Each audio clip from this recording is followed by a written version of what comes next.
Le combat d'une mère pour son fils et pour tous les autres enfants du quartier, car son fils a vécu une tragédie. J'accueille sur ce plateau Patricia.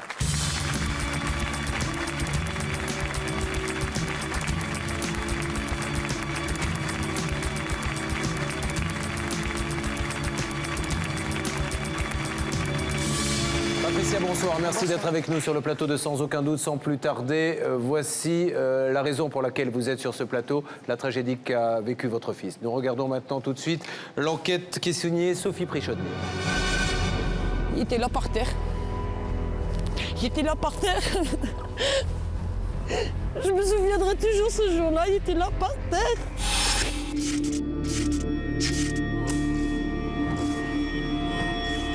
Et tout ce qu'il m'a dit, maman, je vais mourir. Je dis non, tu vas pas mourir. 11 septembre 2005.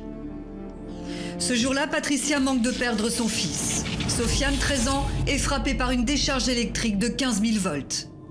Brûlé mais miraculé. Tout cela pour un ballon qu'il voulait récupérer dans une centrale électrique. Et je veux plus qu'il y ait des mamans non plus qui souffrent aussi comme je suis en train de souffrir. C'était un dimanche comme les autres pour Sofiane. Comme souvent, il se rend chez sa tante pour rejoindre son cousin Kevin, âgé de 13 ans. Les deux enfants décident d'aller jouer dehors. Ils empruntent le même chemin que d'habitude, mais ce jour-là, quelque chose attire leur attention. C'est par cette grille que Kevin a remarqué le ballon en disant à Sofiane « Viens, on va aller le récupérer ». Ces grilles sont celles d'une centrale électrique. L'accès y est formellement interdit. Mais Sofiane veut faire plaisir à son cousin. C'est le plus âgé, il est donc de son devoir d'y aller. L'adolescent pénètre dans l'enceinte. Sans mal, il trouve le ballon et l'envoie directement à Kevin, qui l'attend sur le toit. Ce geste anodin va provoquer l'accident. Et au moment qu'il a shooté pour l'envoyer à Kevin, le ballon il est parti dans le tube métallique. Et c'est là que ça a provoqué l'arc électrique, que Sofiane a voltigé de 7 mètres en l'air et est retombé dans la centrale, tout brûlé. Le ballon rabattu par le vent sur les transformateurs provoque un arc électrique. Sofiane, foudroyé par une décharge de 15 000 volts, reste à terre. Kevin lui porte secours. Brûlé lui aussi, l'enfant trouve malgré tout la force de donner l'alerte. Il prévient sa mère Sylvette. Et criait vite, maman, vite, papa, maman, vite. Et Sophie, je crois qu'il est mort, Mais dépêchez-vous, appelez les pompiers, mais vite, mais vite. Il m'a dit, maman, il faut sauver à tout prix Sophie. Sofiane est transporté d'urgence à l'hôpital. Il sombre dans le coma. Les médecins lui sauvent la vie de justesse. Brûlé au 3e degré sur 60% du corps, le jeune garçon souffre le martyre. Ce jour-là, Sofiane y portait un survêtement. J'ai gardé.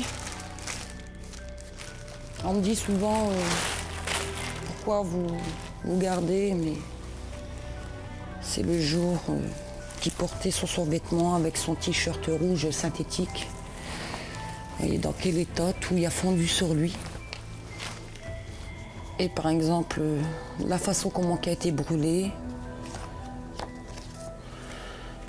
Voilà, ça c'est son corps. Encore, là ça va mieux, mais il fallait voir au début. Malgré 3 greffes de la peau, Sofiane a de lourdes séquelles. Il sortira de l'hôpital dans 2 ans. Vous savez, je suis en train de vous parler, mais j'ai le cœur vraiment serré. Et tout ce que je veux, c'est qu'on sécurise cette société pour dire qu'il n'y a plus d'autres enfants qui puissent passer par là. Car le danger est bien réel. Ce complexe est implanté en plein cœur de 3 quartiers populaires. Tout autour, des terrains de jeu. La tension d'arrivée du poste est de 220 000 volts. L'endroit est donc un véritable bunker. Des clôtures de 6 mètres de haut, des barbelés, en empêchent l'accès, sauf à un endroit. Voilà comment 2 enfants ont pu s'introduire dans cette soi-disant forteresse. Ils ont contourné l'obstacle, ils ont grimpé ici, ils ont passé cette petite clôture et ils ont enjambé là Vous voyez où sont les petits escaliers et vous voyez bien que c'est pas trop haut, donc un gamin de 13 ans, même de 12 ans, peut avoir accès sur cette terrasse. Et il y a un escalier métallique qui rejoint tout de suite le transformateur. Voilà pourquoi Sofiane s'est retrouvée si facilement devant le transformateur. Voilà pourquoi, pas une seconde, il n'a imaginé les risques encourus. Car à cet endroit, la clôture est basse et des escaliers facilitent l'accès. Aucune caméra de surveillance et pas un seul panneau ne signale le danger. Tout autour du site, il n'existe d'ailleurs qu'une seule pancarte de prévention. Il n'y a pas assez de panneaux pour signaler comme quoi qu'il y a du danger, qu'il ne faut pas rentrer dedans. Ça devrait être signalé tout autour du site. Là, il y a simplement une pancarte et c'est tout qui dit danger de mort et puis c'est tout. Et les enfants, qu'est-ce qu'ils ont fait? Ils ont contourné l'obstacle. Non, je suis désolée, il faut voir tout autour du site, il faut sécuriser tout autour et mettre des panneaux de signalisation partout, tout autour.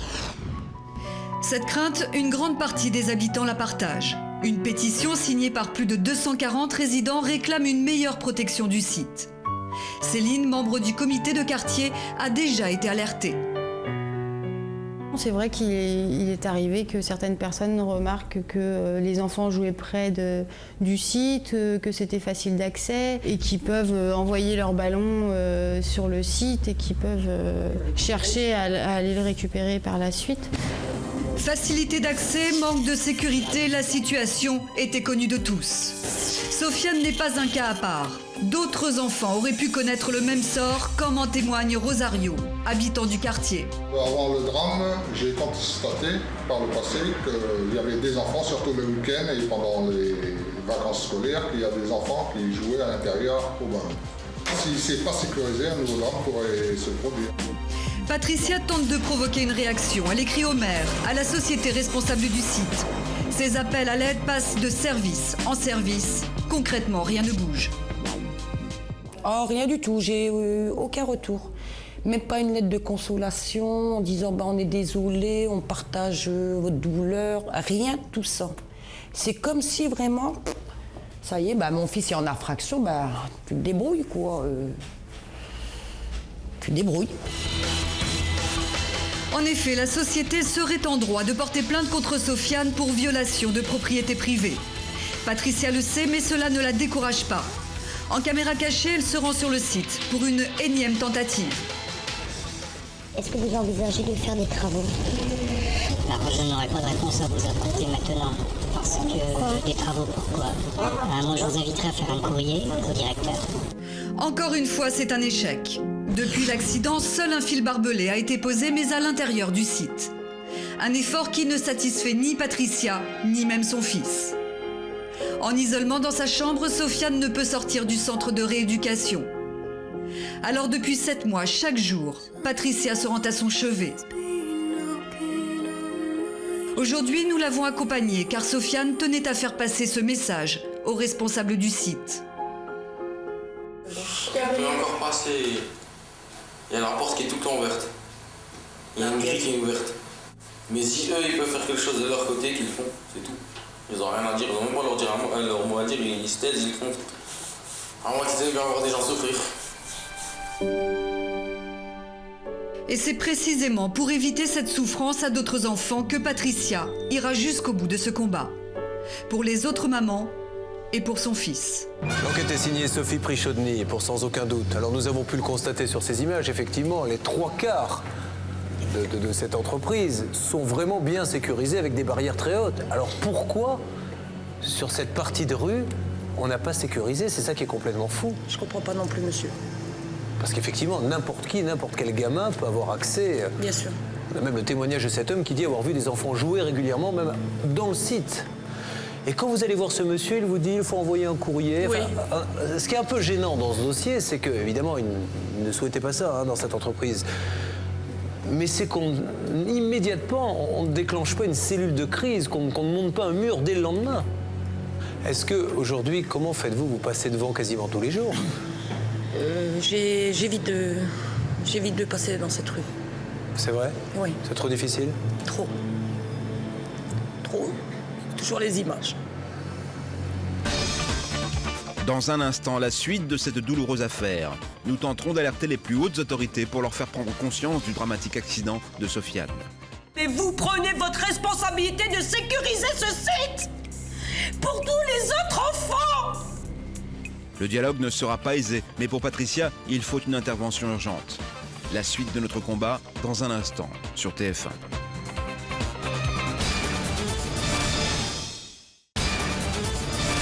Il y a quelques instants, nous recevions Patricia. Elle venait témoigner du terrible accident qui est arrivé à son fils Sofiane. Il a voulu, avec son cousin, récupérer un ballon qui se trouvait à l'intérieur d'une centrale électrique. Le fils de Patricia fut alors frappé par une décharge de 15 000 volts. Les conséquences ont été bien évidemment dramatiques. Brûlé à 60%, Sofiane est actuellement en centre de rééducation. La suite de cette dramatique histoire, maintenant. Pourquoi, sur cette partie de rue, on n'a pas sécurisé? C'est ça qui est complètement fou. Je comprends pas non plus, monsieur. Parce qu'effectivement, n'importe qui, n'importe quel gamin peut avoir accès. Bien sûr. On a même le témoignage de cet homme qui dit avoir vu des enfants jouer régulièrement, même dans le site. Et quand vous allez voir ce monsieur, il vous dit qu'il faut envoyer un courrier. Oui. Enfin, ce qui est un peu gênant dans ce dossier, c'est qu'évidemment, il ne souhaitait pas ça dans cette entreprise. Mais c'est qu'immédiatement, on ne déclenche pas une cellule de crise, qu'on ne monte pas un mur dès le lendemain. Est-ce qu'aujourd'hui, comment faites-vous? Vous passez devant quasiment tous les jours. J'évite de passer dans cette rue. C'est vrai? Oui. C'est trop difficile? Trop. Toujours les images. Parce que quand vous revenez, donc vous revivez la scène, puis on entend les bruits, je suppose. Vous vivez avec ça? Vous êtes obligé de dormir avec tout ça tous les soirs? C'est une histoire quand même hallucinante, Maître Michel. Est-ce qu'il y a une vraie responsabilité? Il y a deux responsabilités, c'est jugé depuis très longtemps. D'abord, quand on a la propriété d'un établissement dangereux, on doit en empêcher l'accès. Et ça va très loin, puisqu'on estime que même un cambrioleur qui rentrerait et qui se blesserait, il y a la responsabilité du propriétaire de l'établissement. C'est dangereux, on doit sécuriser totalement. Et il y a une deuxième responsabilité, c'est ce qu'on appelle la police des établissements dangereux, incommodes ou insalubres, qui incombe à la préfecture, qui surveille tous les établissements du département où il peut y avoir un danger, des établissements industriels, et qui peut imposer un certain nombre de normes de sécurité. Aujourd'hui, madame, je le répète, vous n'êtes pas là pour parler d'indemnisation d'argent. Vous voulez que cela cesse et qu'il y ait des mesures concrètes. Oui. Est-ce que votre fils va pouvoir retrouver un véritable visage, un corps? Il y aura des séquelles, beaucoup de séquelles. Aujourd'hui, il a le visage brûlé? Ah oui. Oui. Tout le visage, le cou, le thorax, les avant-bras, le dos. Tout y a été pris, monsieur. Il n'est plus du tout scolarisé? Non. Pour l'instant, non, parce qu'il est en centre de rééducation. Il a été transféré le 22 décembre au centre de rééducation. Est-ce qu'on prend de ces nouvelles du côté de l'entreprise? Est-ce que vous recevez des coups de fil? Est-ce qu'il y a là-bas Alors là, je peux vous dire que rien du tout. Vous n'avez pas reçu une lettre? Non, et c'est ça qui me désole, parce que, je sais pas, c'est quand même un enfant. Nous allons donc essayer d'avancer dans ce dossier, évidemment joindre l'entreprise dans un premier temps. C'est parti, la régie fait le numéro. En ligne, le directeur local de la société qui gère le transformateur. Il est au courant du terrible accident de Sofiane. Ce que je peux dire, c'est que nos installations sont totalement conformes aux dispositions qu'il faut respecter et que des écriteaux sont visibles et permettent d'indiquer qu'il y a danger de mort. De plus, les murs font pratiquement 4 mètres, vous l'avez dit vous-même, et la hauteur minimale exigée est de 2 mètres. Ceci étant, on peut regretter que de tels événements se soient produits. Mais comment a-t-il fait alors, si c'est si compliqué pour passer? Allô? Vous avez dit qu'il allait récupérer un ballon. Oui. Donc je suppose qu'il y a eu un certain nombre de gestes qu'il a dû faire pour pénétrer. Mais de ce côté-là, moi, c'est de ce côté où il est passé, mon fils avec son cousin. Excusez-moi, mais moi j'y arrive. Un enfant de 6 ans peut arriver à grimper. Et en plus de ça, c'est où ce que ça fait tout beau, tout esthétique. On dirait même une école maternelle. Il y a même des escaliers qui facilitent pour monter sur la terrasse, monsieur. Vous trouvez ça normal? Et vous dites comme ça que c'est sécurisé? La seule chose que je puis vous dire, c'est que toutes les dispositions sont prises pour donner à ce site la sécurité exigée. Oui, mais monsieur, c'est un enfant, comprenez-le. Vous avez été enfant. Oui. Les interdits, je pense que vous avez déjà été. Je le comprends, madame. Bon, voilà, et puis son éducation n'est pas terminée. À 13 ans et demi, l'éducation n'est pas terminée, monsieur. Je le comprends. Ouais. Voilà, c'est simplement ça. Tout ce que je demande, c'est sécuriser plus le site pour dire qu'il n'y a plus d'autres enfants qui est victime. Et puis l'été revient, les ballons ressortent, monsieur. Il faut en prendre conscience. Prenez conscience que mon enfant a été brûlé à 60%, vous imaginez? C'est comme si vous mettez une fricadelle dans une friteuse. Il y a une pétition de 240 personnes. Oui, voilà, il y a une pétition qui a été en cours et le maire, il est au courant. Et d'ailleurs, il travaille sur là-dessus. Maître Michel. Oui, bonjour monsieur le directeur. Moi, il y a une chose que je comprends pas. Dans n'importe quelle entreprise, quand il y a un accident, on fait une enquête pour savoir quelles sont les causes de l'accident et quelles sont les mesures à prendre pour que ça ne recommence pas. Et donc, ce qui me paraît ahurissant, c'est que les seules conséquences que vous ayez tirées de cet accident, c'est qu'il faut mettre des pancartes. Non, monsieur, les conséquences que vous devez tirer de l'accident, sinon vous engagez votre responsabilité et celle de votre entreprise, c'est de savoir comment des enfants peuvent rentrer et comment faire pour que plus personne ne puisse rentrer. C'est la seule question qui se pose. Alors, Maître Delaunay. Oui, bonjour, monsieur le directeur. Bonjour, madame. Alors, sur un point juridique pour clore cette conversation, je crois qu'il faudrait que vous réinterrogiez vos juristes. Le fait d'être aux normes ne vous disculpe pas de toute responsabilité, loin de là, surtout lorsque l'on est propriétaire d'installations qui sont dangereuses. Aujourd'hui, l'appel de la famille, ce n'est pas d'essayer de remplacer un tribunal, c'est de dire voilà, on s'inquiète et on s'alarme que les installations n'aient pas été modifiées, puisque aux normes ou pas aux normes, on peut rentrer dedans, on peut en sortir, quelles que soient les raisons, et qu'il faut empêcher les gens de le faire. Surtout des enfants, justement, qui n'ont pas le sens commun du danger que vous et moi pouvons avoir. C'est simplement cette requête, et moi je m'étonne que vous répondiez, je peux rien faire parce que c'est aux normes, alors c'est aux gens de se débrouiller. Je crois pas que ce soit la bonne réponse aujourd'hui, monsieur. Il y a un certain nombre d'éléments que vous omettez. La pénétration dans le poste laisse supposer, d'abord, bon, il y a la question des écriteaux, mais il faut escalader la barrière qui fait plus de 2 mètres. Il faut cheminer sur un toit. Il faut passer au-dessus d'une deuxième barrière métallique pour accéder à un escalier intérieur et enfin descendre dans une cour et pousser une porte. Donc il y a une cascade. Il n'y a pas de porte du tout. Hein. Quelle porte, monsieur? Là, je pense que vous confondez, monsieur. Il n'y a pas de porte. Il n'y a pas de porte. Il y a la porte d'entrée du poste. Non. Il n'y a pas de porte. Parce que vous voulez dire que vous ne vous êtes même pas rendu sur place pour voir ce qui s'est passé? Si. J'ai l'ensemble de l'installation sous les yeux. Bon, en tout cas, monsieur... Monsieur, je prends mes responsabilités. Je sais que mon fils est en infraction, mais vous prenez votre responsabilité de sécuriser ce site pour tous les autres enfants. Vous savez, monsieur, il y a autre chose qui la gêne un petit peu, je crois, dans ce dossier, qui fait que cette dame est dans cet état. C'est, est-ce que vous avez le souvenir qu'un de vos collaborateurs ait donné un coup de fil à la famille en disant « C'est terrible ce qui est arrivé, madame, que peut-on faire pour vous? Nous sommes désolés ». Est-ce que vous avez le souvenir que, ou vous-même peut-être, ait donné un coup de fil à la famille? Oui, nous avons pris des nouvelles de sa santé. Par qui? Et nous savons... Par qui, monsieur? Par qui avez-vous pris les nouvelles? Je vais vous dire que... Par qui, monsieur, vous avez pris les nouvelles? Attendez, non, répondez à sa question, monsieur, soyez sympa. Merci, madame. Personne ne l'a appelé elle, monsieur. Moi? Ni elle, ni l'enfant. Personne n'a appelé la famille. On m'a pas appelé, monsieur, pour me demander des nouvelles de mon enfant en disant assure, je suis désolée de ce drame qui est survenu.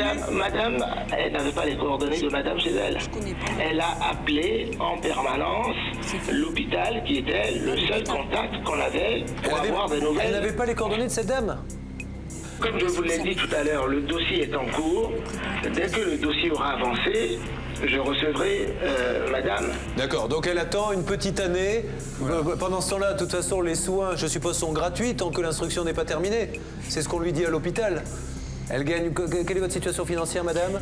Je touche le RMI et je vide mes allocations. Mais prévenez bien, si on vous demande des factures, dites « Je ne les paie pas, l'instruction est en cours ». Parce qu'il faut attendre que l'instruction soit terminée pour faire quelque chose. Parce que là, je viens de recevoir de la sécurité sociale, comme quoi qu'ils ne prenaient pas en charge les frais de journalier du centre de rééducation. Il en a pour 18 mois minimum. Oui. Mais à partir du moment où un enfant a été brûlé à ce degré, vous imaginez bien, monsieur, qu'il y a eu véritablement un manquement à votre obligation de sécurité. Donc le problème ne se pose pas là, c'est de savoir, premièrement, est-ce qu'aujourd'hui vous avez cessé cette mise en danger de la vie d'autrui qui est constante et permanente? C'est la seule chose qu'on vous demande aujourd'hui.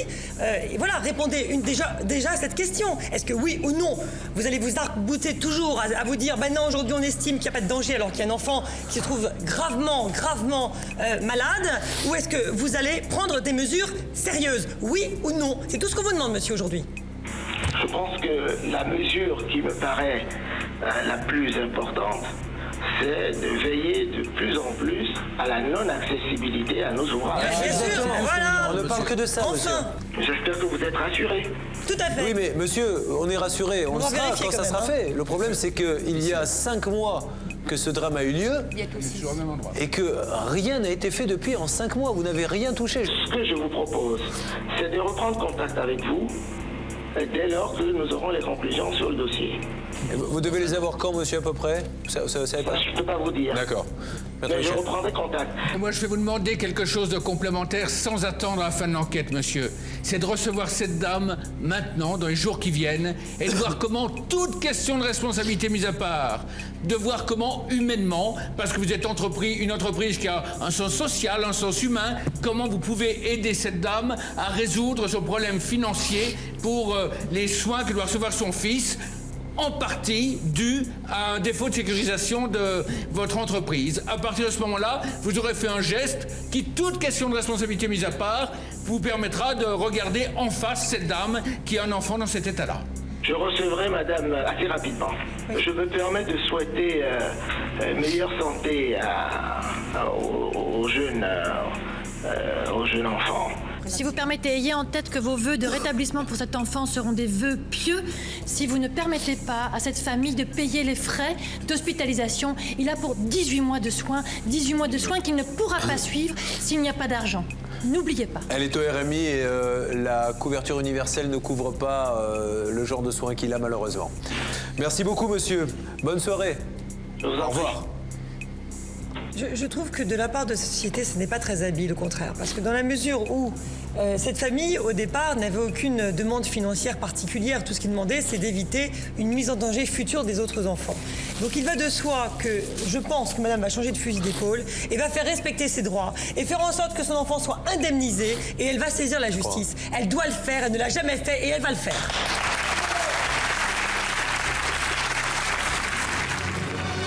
Voilà donc ce qui s'était passé sur le plateau de l'émission. Donc Patricia, vous êtes revenue aujourd'hui, Sofiane vous a accompagné, nous le laissons tranquille, il est quelque part sur ce plateau. Est-ce que les choses ont bougé depuis? Alors, bouger, oui, mais pas assez à mon goût. Alors d'abord, il y a eu une manifestation. Oui, que j'ai organisée moi-même. Oui. Donc, il y a eu 40 habitants qui sont venus m'accompagner et qui étaient d'ailleurs très en colère, parce que ça a choqué tout le quartier. Donc j'ai organisé cette marche collective pour avoir des travaux sur le site en disant là il faut se presser puisque il y a les vacances qui arrivent et tout, donc il faut faire les travaux. Donc aujourd'hui il y a eu des barbelés qui ont été posés au-dessus de la terrasse où il y a le toit. Alors Patricia, pendant que vous parlez, nous allons voir dans tous les écrans quelques photos et bancs titres qui ont été préparés pour l'occasion et que vous allez pouvoir nous commenter. Ça nous permettra de mieux comprendre. Donc nous attendons le premier. Le voici. Alors expliquez-nous, que voit-on là? Alors, c'est par ce petit escalier que Sofiane a su grimper au-dessus du toit, la petite terrasse, pour aller dans le transformateur, aller récupérer le ballon, que je précise que ce n'était pas le sien. Les barbelés, ils ont été rajoutés, ça a été rajouté, les petits panneaux de signalisation, ça a été rajouté. Mais il y a toujours ce problème et que je bloque sur ça, c'est sur les escaliers. J'ai demandé au directeur de faire couler du ciment sur les escaliers pour dire qu'on les efface. Comme ça, il n'y a plus de prise. Donc, il dit que non. Ça permet de dissuader les enfants qui veulent aller, mais Il y a toujours des enfants casse-cou. Mais si on coupe le barbelé, on aura quand même accès à ces Voilà, escaliers qui amènent exactement. eux-mêmes à la zone la plus Voilà. dangereuse. Enfin, vous allez me dire, hein, je vois peut-être plus loin, mais un enfant, il peut passer, prendre une pince, couper et rebelote, quoi. Hein. Bon, donc ça c'est un premier pas, mais maintenant vous souhaitez vous lancer un appel pour que l'on aille plus loin. Oui. Parce que vous pensez que cet escalier... C'est cet escalier-là qu'il est monté, Sofiane, pour accéder à la petite terrasse. Hein, vous voyez, c'est pas très haut. Et je voudrais qu'on efface tous ces escaliers, quoi. Comme Bon. ça, il n'y aura plus de prise pour monter. Quoi qu'il arrive, nous sommes d'accord pour dire, Maître Michel, qu'à partir d'aujourd'hui, et vraiment, nous le souhaitons de tout cœur que ça n'arrive pas, mais on ne pourra pas dire que personne n'était au courant. Je veux dire qu'on a tout fait pour mettre en garde du danger de mort pour ces enfants. L'établissement avait déjà une responsabilité de principe, parce que quand on a un établissement dangereux, on doit veiller à ce qu'il ne soit pas accessible. Mais là, après le premier accident, il a une obligation de résultat. C'est pas faire attention, c'est tout faire pour que ça n'arrive pas. Alors espérons que ce sera suffisant et puis que le message de notre ami soit entendu pour que ça aille encore plus loin. Est-ce que, mine de rien, enfin, je veux dire, Sofiane, ça l'a aidé psychologiquement un petit peu de voir que ça avait quand même un peu bougé, qu'il avait été entendu? Ah, lui, oui. Mais comme il dit, on peut toujours passer. Bon, eh bien écoutez, c'était aussi pour ça que l'on vous a fait revenir. Il y a eu une première avancée, et pour tous ceux qui nous regardent, en plus on parle de travaux mineurs. Ce n'est pas comme si on demandait de construire un bâtiment de millions d'euros. C'est un escalier à condamner, c'est par là que l'on peut passer. Un barbelé, ça se coupe avec une pince. Ça serait quand même idiot que l'on en arrive à faire le constat qu'un deuxième enfant soit passé. Donc condamnons cet escalier et n'en parlons plus et faisons en sorte que ces gens-là puissent passer à autre chose, car c'est ce que vous souhaitez, madame. Ouais. Une fois que cet escalier, je pense, sera condamné, vous pourrez enfin vivre votre vie Voilà. et penser à autre chose. Je pourrais souffler. Et les autres parents, que disent-ils de cette avancée, de tout ça? Ils sont quand même un peu rassurés? Un peu rassuré, mais c'est pas suffisant. C'est ce qu'ils disent aussi les habitants. Il faut faire plus, il faut effacer cet escalier, de toute façon. Voilà, maintenant, cette émission est regardée par des millions de téléspectateurs, par des directeurs de cabinet, je l'espère, en haut lieu. Il suffit de condamner un escalier pour qu'il n'y ait pas un autre enfant qui se fasse électrocuter. Voilà, soit vous laissez faire et vous en prenez la responsabilité, puis un jour on sera obligé de dire, bien malgré X émissions de télévision, on n'a rien fait, et là certains devront prendre leurs responsabilités devant la justice, soit on condamne une fois pour toutes cet escalier, ça coûte rien du tout, et tout le monde est d'accord, et tout le monde est tranquille. D'accord? On va s'en occuper, vous avez assez donné, madame, vous êtes fatiguée, on va prendre le relais maintenant, c'est normal. Merci. Faites un gros bisou à Sofiane et dites-lui que voilà, il faut qu'il reparte du bon pied et que tout va s'arranger et que vous allez pouvoir vivre une bonne vie de famille, lui se refaire un avenir. Voilà, merci. D'accord? Je vous remercie beaucoup. Merci à vous pour votre courage, on va vous aider.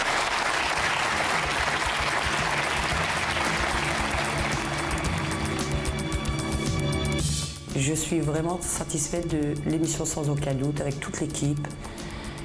Et franchement, ça me touche au cœur. Même à Sofiane, ça touche vraiment aussi à son cœur.